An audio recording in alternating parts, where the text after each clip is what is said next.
J'ai pas eu beaucoup de temps de m'entraîner, ne m'en voulez pas. Allez, c'est parti.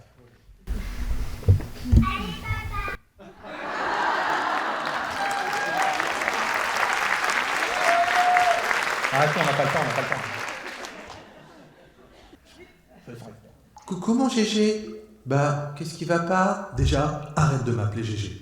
Je m'appelle Gauche. Est-ce que moi je t'appelle Dédé? Bah non, parce que Dédé c'est un prénom masculin et que droite c'est quand même plus raffiné que Dédé. Je suis pas un camionneur moi. Alors que GG c'est très choubichou. Ça te va bien? Bon, bref, en tout cas, je viens d'apprendre qu'on a été invité pour faire une conférence sur l'astrothérapie. Oh là là là là, mais c'est génial! Mais j'ai déjà plein d'idées qui me viennent. Je vois direct un spectacle, moi, avec des lumières, des paillettes, des vidéos en arrière-plan. On pourrait danser, faire ressentir la puissance de l'outil au public, quoi. Un truc grandiose, genre Stade de France. Attends. Je t'ai pas tout dit, droite. Le problème, c'est que la conférence va se faire sur des rencontres entre les soins naturels et la médecine conventionnelle, tu vois. Ah oui, la médecine conventionnelle. Le docteur Knock, urgence. Grey's Anatomy, Dr House. Oula. Ah oui, c'est chaud quand même, hein, mon GG. Alors là, oui, effectivement, j'imagine que je peux oublier la chanson à la fin de la conférence sur les signes du zodiaque, quoi. Ça va pas le faire. Non, je le sens bien, non. Ah, dommage. Bah oui, c'est chaud patate cette demande de conférence. Pourquoi on nous a pas invités pour parler de l'accompagnement thérapeutique, des enjeux de l'inconscient, ou je sais pas moi, un classique comme l'étude de l'appareil psychique de Freud à Damasio. Là, plus j'y réfléchis, et plus j'ai l'impression d'être invité genre à un méchoui, sauf que ce coup-ci c'est moi le mouton. J'ai pas envie qu'on se retrouve sur un bûcher, moi, tu sais.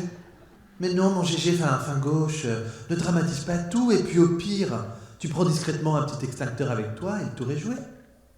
On s'en sortira. C'est plus la chasse aux sorcières aujourd'hui. Les gens accueillent plus leurs émotions, tu sais, quand même. Puis il y a des ouvertures de conscience et des ouvertures de cœur aussi. Bon, ouverture. Tant qu'on m'ouvre pas le fessier avec une broche, je veux bien le croire. En attendant, j'ai pris le temps de réfléchir et d'analyser la situation, ma petite droite, et je me suis dit que la bonne idée, ce serait de faire un plan en 3 parties avec une intro, un développement et une conclusion. Simple, basique. Quelque chose de sérieux, tu vois, de rationnel, de précis aussi. Ils n'ont pas les bases. Par exemple, on pourrait commencer par faire l'historique des astrologues en commençant par Ptolémée et son traité sur l'astrologie. C'est ça ton idée, mon GG? Oh non, alors là, je t'arrête tout de suite, hein, ça va être chiant comme la mort. Hein. Ah non, ils n'ont pas mérité ça quand même. Tu veux plus dire qui là? Hein?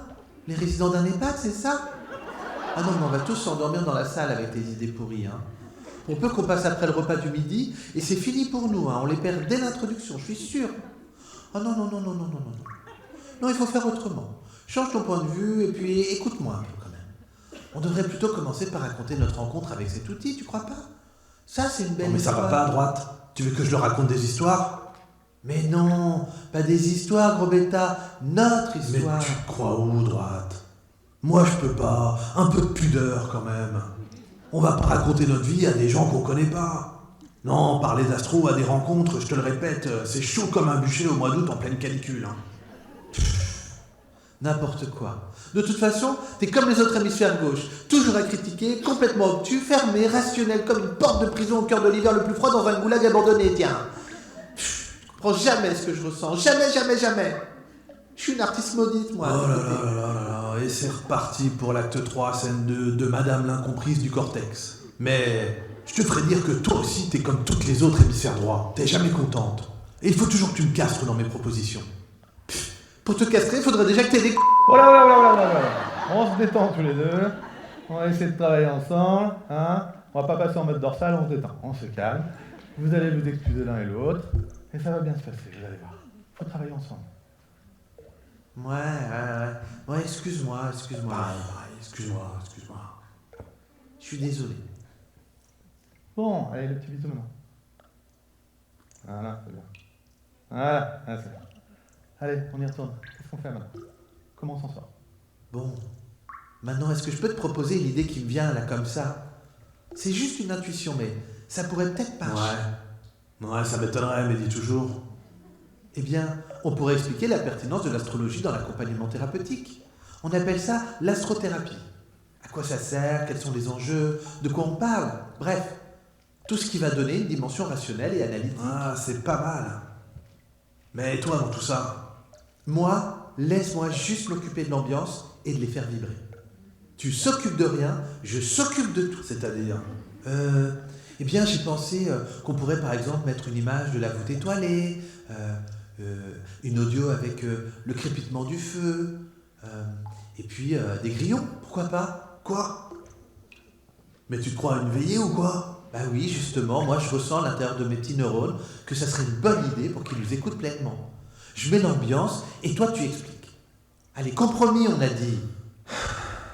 Ok, et ensuite? Ensuite, bah, on raconte comment on a découvert cet outil sans trop se raconter, tu vois, avec discrétion, on détaille rapidement ce qui est un thème, et puis comment le lire, et puis pourquoi pas on pourrait donner un exemple avec celui du jour. Celui du jour? Ah oui, mon GG, celui du 4 mars prochain à 10h par exemple. Un peu comme si c'était une petite fille qui venait de naître à Lorient et on explique ses enjeux de vie au public. Et pourquoi pas un petit garçon? Bah, parce que c'est moi qui ai trouvé l'idée, mon GG. Allez. En plus, ça sera sûrement plus intéressant si c'est une fille. Oh, arrête, et recommence pas là. Bon, ok, pour la fille. Mais c'est moi qui choisis le prénom. On l'appellera Bella. Ah oui, c'est joli ça. Mais comment est-ce que tu as trouvé ça, toi? Ben, je t'ai regardé et c'est ça qui est venu. Oh, mon GG. Tu me feras toujours vibrer.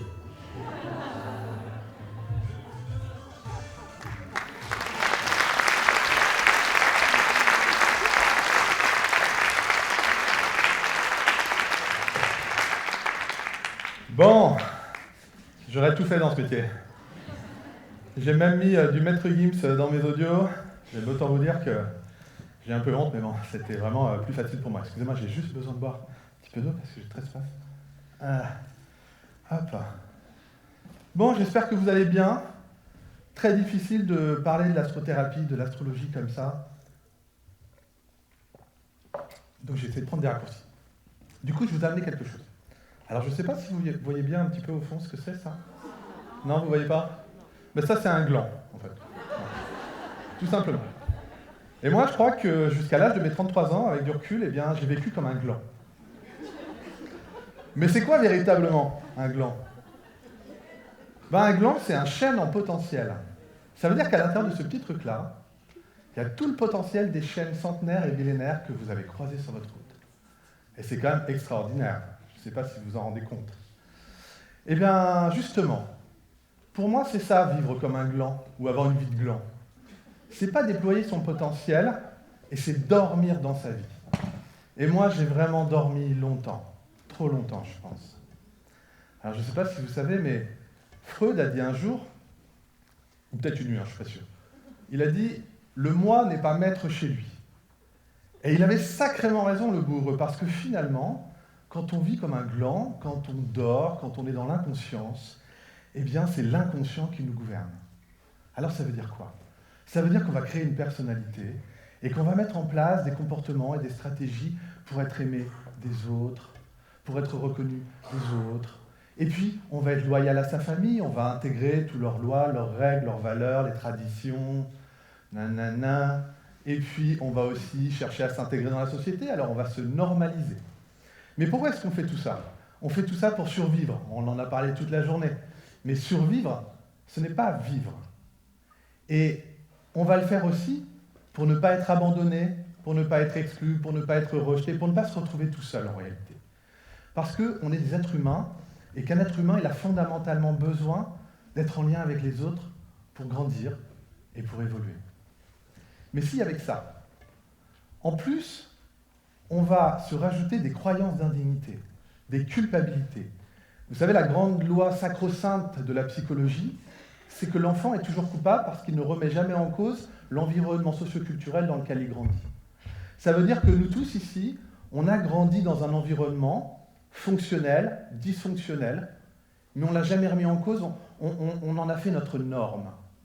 Et finalement, tout ce qui nous a manqué, tout ce qu'on n'a pas eu, tout ce qui nous a peut-être même frustrés, ben on s'est dit que c'était de notre faute. Parce que l'enfant qu'on a été, on s'est dit, si j'ai pas eu ça, moi, ben c'est que j'ai pas mérité. Et vous savez, quand on pose une culpabilité, Dans l'enfance, on a tendance à pas s'en souvenir plus tard. On pose ce qu'on appelle une culpabilité inconsciente. Et là, un coupable, vous le savez, il doit payer. Et on va grave se faire payer les choses. Et c'est ça qui est terrible. Parce que finalement, il va y avoir toute cette dimension de culpabilité qu'on va vivre à l'intérieur de nous et sur lequel on va devoir expier. Je vais vous donner un petit exemple, parce que la culpabilité, c'est un truc de dingue, en fait. Imaginons, par exemple, que, sans faire exprès, je fasse tomber le casque qui est là, il tombe par terre, un micro à 6 000 €. Bon, je vais me sentir hyper mal à l'aise vis-à-vis de H, je vais me sentir coupable. Je vais me sentir coupable alors que je ne l'ai pas fait exprès. Et du coup, peut-être que je vais lui faire un chèque, tout ça. Bon exemple. Mais admettons, par exemple, que j'en veuille un petit peu à Anne. Peut-être parce qu'elle me demande de faire une conférence sur l'astrologie. Voilà, sur la rencontre médecine conventionnelle, tout ça. Bon, et là, d'un coup, je décide sciemment de casser le micro en faisant semblant que c'est pas... Je l'ai fait exprès, tout ça. Là, je ne vais pas me sentir coupable, parce que je l'ai fait sciemment, alors qu'en réalité, c'est le moment où je le suis. Réfléchissez à ça. Réfléchissez à votre histoire et de comment vous avez grandi, et de comment, sûrement, toutes les fois où vous vous êtes senti coupable, vous ne l'avez pas fait exprès. Et que toutes les fois où vous avez fait des trucs pas très très cool sciemment, vous ne vous êtes pas senti coupable alors que vous auriez dû le sentir. Ça, je trouve que c'est hyper important à comprendre pour revisiter son histoire et sa vie, et pour sortir justement de ces espèces d'expiations inconscientes. On parle souvent de bénéfices primaires, vous savez, quand l'inconscient a besoin de vous faire expier quelque chose sans que vous en rendiez compte. Alors, quand on a une culpabilité qu'on doit se le faire payer, on va souvent faire deux choses. Soit on va aller trouver des bourreaux à l'extérieur de notre vie, puis on va rester près d'eux, comme ça ils vont nous mettre des claques toute la journée, ça va être sympa.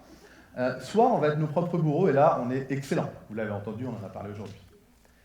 Et ça, c'est terrible, parce que finalement, quand on décide de vivre comme un gland, ou de rester dans cette dimension de l'inconscient, on en devient le pantin.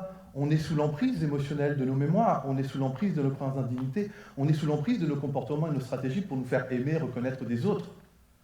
Et ça, c'est pas OK, parce qu'on va énormément souffrir à cet endroit-là. Et moi, je crois que ce qui est terrible, c'est que quand on est vraiment dans cette inconscience, on est le pantin, justement, de cet inconscient, et on est le pantin parce qu'on ne connaît pas les règles du jeu. Alors le jeu JEU, mais le jeu JE aussi. Je vous donne un exemple. Si je représente l'inconscient devant vous et que vous êtes la conscience, et que je décide de vous proposer de faire une partie d'aquaponais, sans vous expliquer les règles. Alors déjà que c'est dur de faire de l'aquaponais, je ne sais pas si vous en avez déjà fait, mais si en plus je ne vous explique pas les règles, c'est mort. Je gagne, vous perdez. Et c'est un peu ça qui se passe en chacun d'entre nous. Si on ne met pas en lumière nos enjeux de l'inconscience, si on ne les met pas en lumière au jour de la conscience, on a perdu la partie. Alors on va devoir payer, alors on va rejouer plein de trucs. Et puis on va peut-être subir, peut-être donner notre pouvoir aux autres, on va peut-être s'interdire, ne pas se permettre, ne pas s'autoriser, à prendre sa place, à se donner de la valeur, à faire du lien. On va croire qu'on est des gros nuls, sans talent.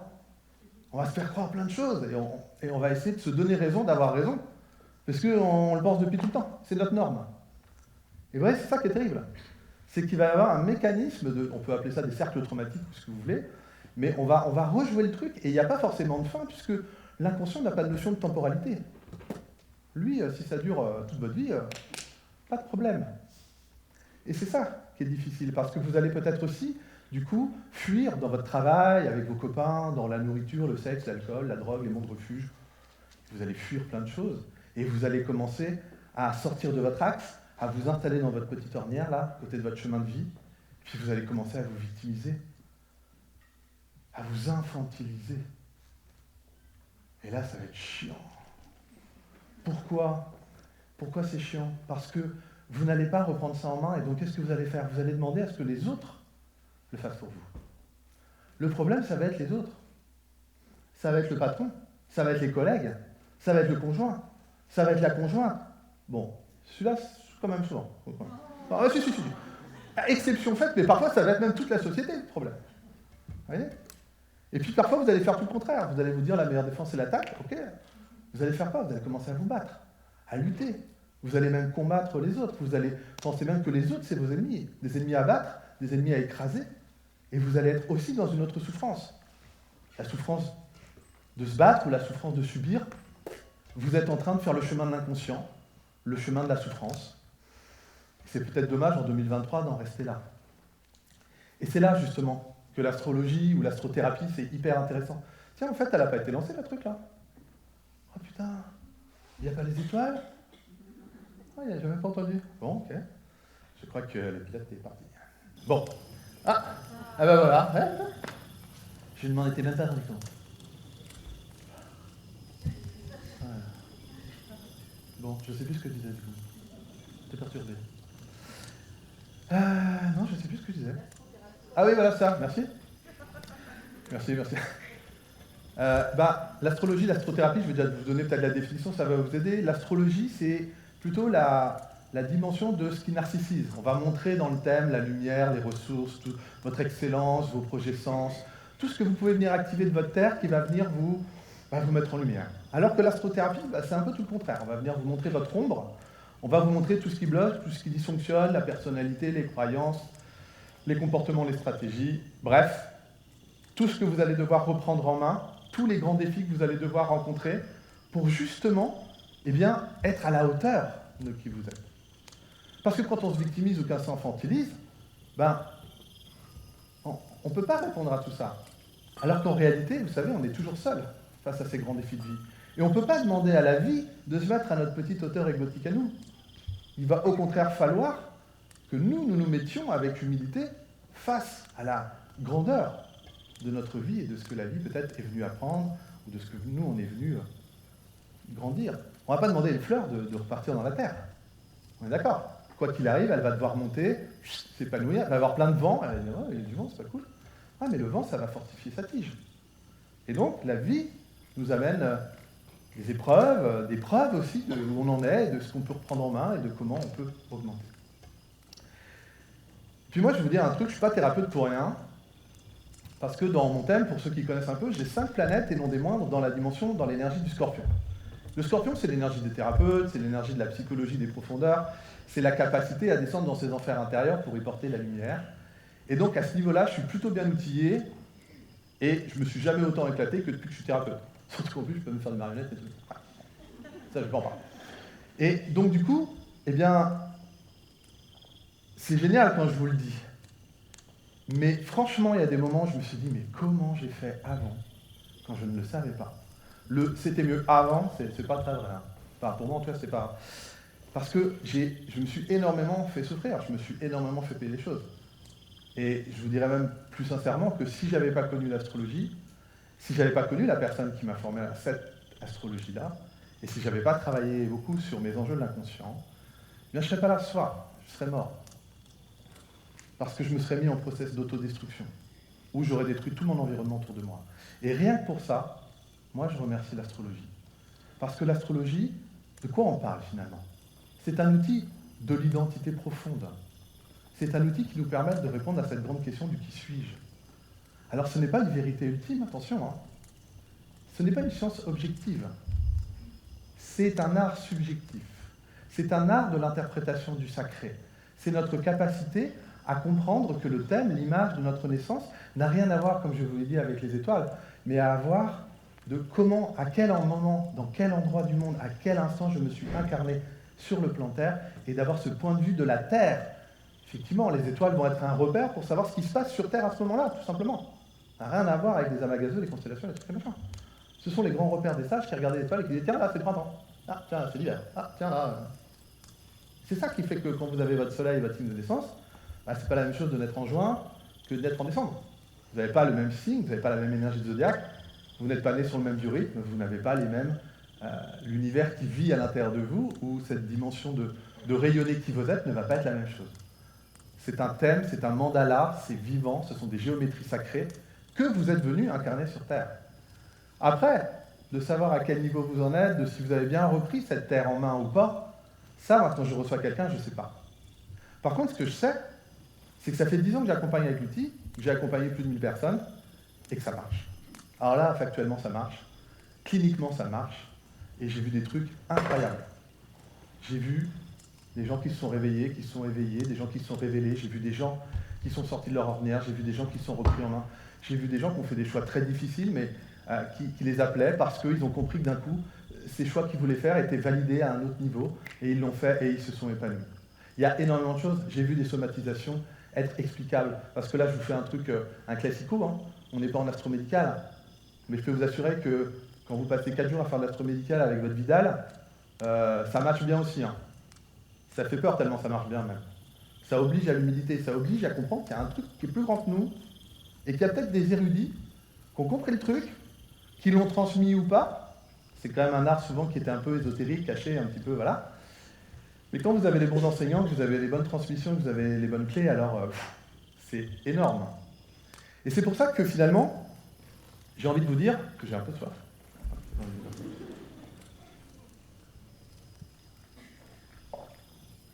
J'ai envie de vous dire que si vos seuls référents à l'astrologie, c'est l'horoscope du matin sur Fun Radio, ou Madame Soleil, ou le magnifique horoscope de Télé 7 jours d'Elisabeth Tessier, ben, il va peut-être falloir réviser vos classiques.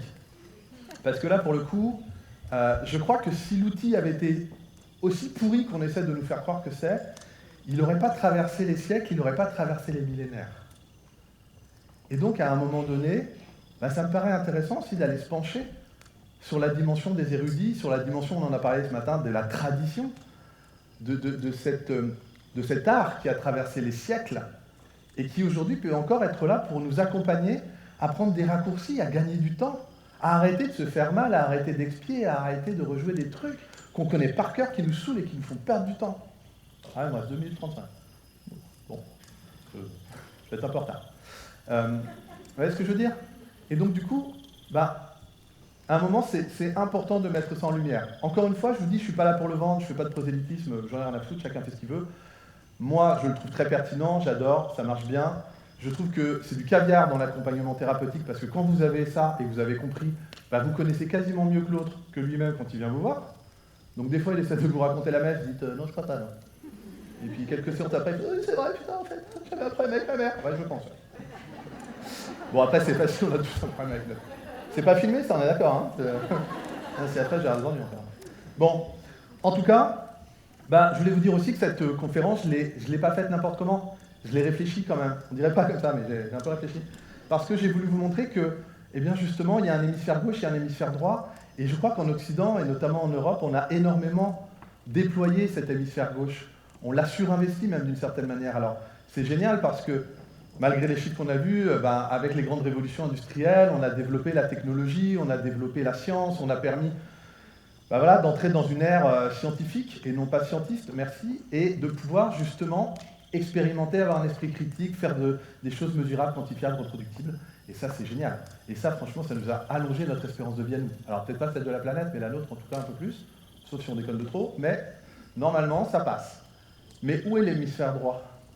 Où est l'hémisphère droit aujourd'hui? On est réunis aujourd'hui autour du thème de la santé, de la grande santé, comme a dit quelqu'un tout à l'heure, qui n'est pas l'absence de symptômes. Cette grande santé, il est où l'hémisphère droit? Quand est-ce qu'on s'occupe du ressenti? Quand est-ce qu'on s'occupe de l'imagination, de la visualisation? Quand est-ce qu'on rentre dans les archétypes, dans le monde de la symbolique? On parlait de la prière tout à l'heure. Quand est-ce qu'on fait ça? Quand est-ce qu'on redonne cette place-là? Et je vais vous dire un truc, je vais aller encore plus loin, là, je vais faire le gros rebelle. Ce qu'on est en train de faire avec la science et la santé, enfin, ce qu'on est en train de faire, au jour d'aujourd'hui, ce qu'on est en train de faire avec la santé, c'est exactement ce qu'on est en train de faire dans notre société. On surinvestit l'hémisphère gauche chez les hommes, la société phallocratique du père et du patriarche, et on met de côté l'hémisphère droit des femmes et de toute cette dimension. Et si on ne veut pas se prendre, nous les hommes, une revanche sur ce qui s'est passé, eh ben, il va falloir justement qu'on redonne cette place-là. Parce qu'en réalité, on a 2 hémisphères, qu'on le veuille ou non. Si on n'avait pas eu besoin de 2, on n'en aurait qu'un. On en a besoin de 2. Et non seulement on en a besoin de 2, mais plus on va pouvoir remettre les 2 en équilibre ensemble, et plus on va pouvoir harmoniser les choses. Parce qu'on est un corps, mais on est aussi un esprit. Parce qu'on est une machine, mais on est aussi des émotions. Et que la majorité, et je pense que vous serez assez d'accord, de nos problématiques sont des enjeux, des fois émotionnels, qui se transforment en somatisation. Et que parfois, rien qu'en allant voir ça, on règle le problème parce que le corps va donner un message, et si on entend le message et qu'on reconnaît le message, eh ben, le message n'a plus lieu d'être. Et j'ai vu énormément de choses aussi pouvoir bouger grâce à ça.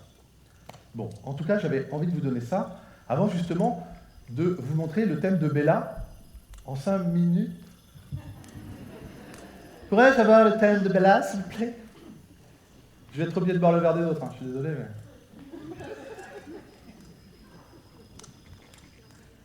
On n'aurait pas pu le faire il y a 2 ans, en tout cas. On aurait des soucis. Non, on aurait des soucis. Bon. Is it possible to have the time of Bella? Ah, on cherche. Okay. Vous le voyez pas, mais on a un beau tapis. Ah non, il est collé. Purée, je peux pas l'enlever. Ça, c'est pour la seule fois qu'on leur vole, disons. La confiance sur les conférenciers ici. Ah, tu peux baisser le son. On va tous les faire pleurer. Bon, donc là, nous sommes face au thème de Bella. Et je trouve que le mieux pour en parler, eh bien, c'est de pouvoir lui en parler directement à elle. Donc je suis venu, hop, là, chercher Bella. Ouais. Poupée Bella, elle est 50, nickel. Je te la rends à la fin, ma fille, je te la rends, je te prends. Je vais en prendre ça, d'accord. Elle lâche rien, elle lâche rien. Bon, bah, qu'est-ce que j'ai envie de lui dire à Bella? Bien évidemment, je ne vais pas vous interpréter son thème, il me faudrait minimum 2 heures. Je vais essayer juste de vous montrer un petit peu certains points, certaines idées, certaines clés. Bah déjà, Bella, regarde, ça, c'est ton thème. C'est ton mandala. Et tu vois, ça, bah, c'est unique. C'est comme une empreinte digitale. Il n'y aura pas 2 thèmes sur Terre pareils.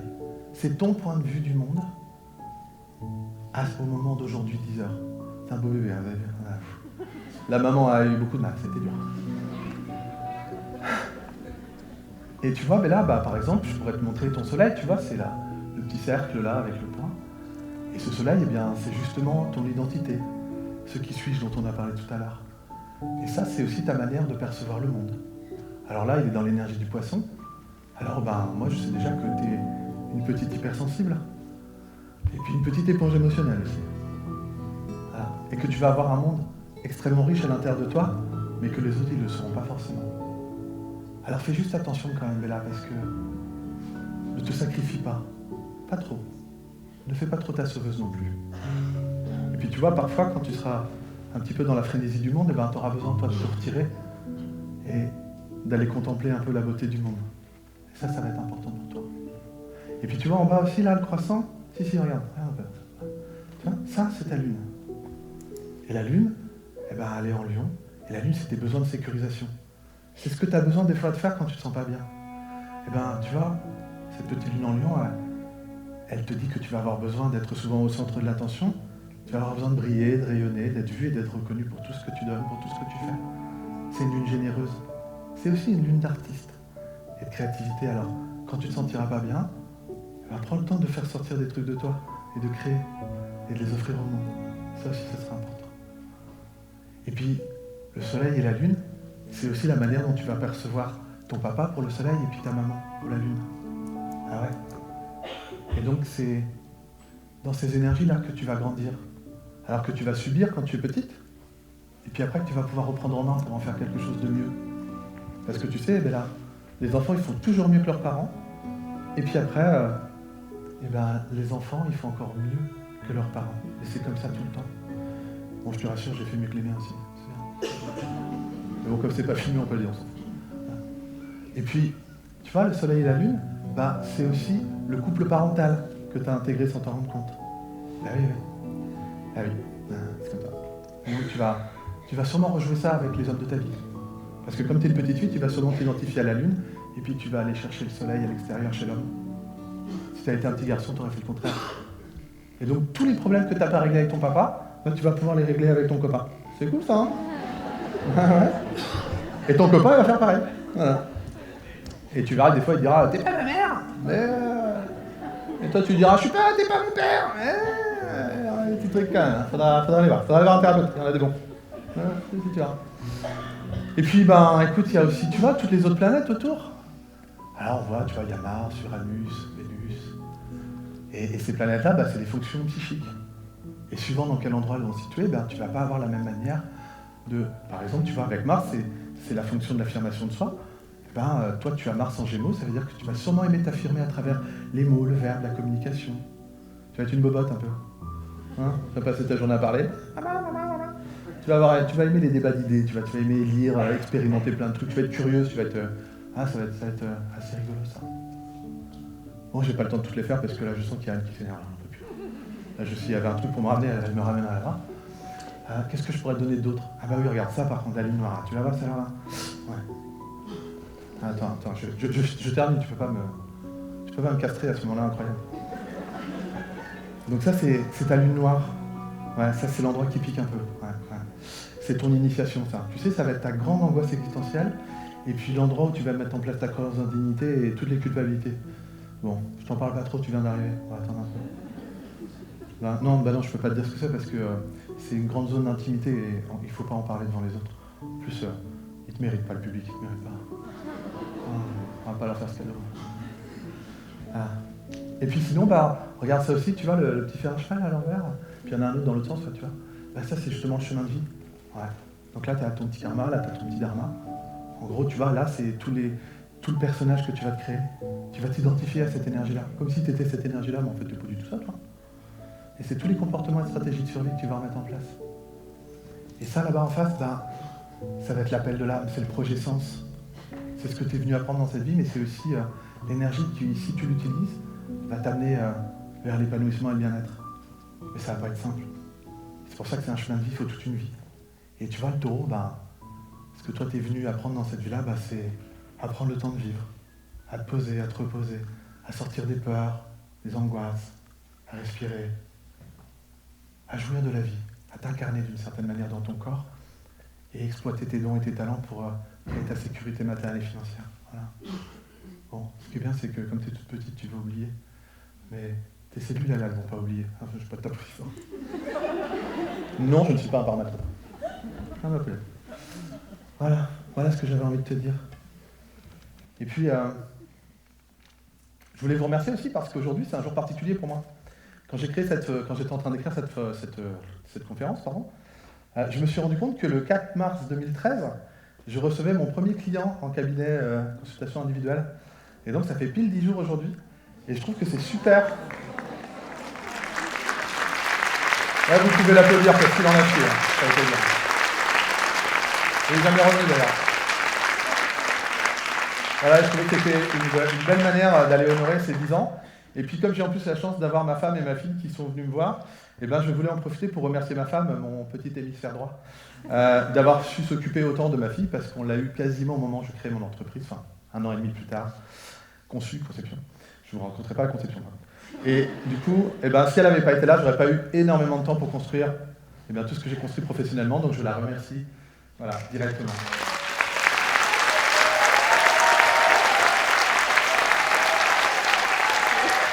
Allez, quand je pars. Merci beaucoup. Non, mais parce que je voudrais remercier ma mère aussi, parce que... Merci. Merci à vous.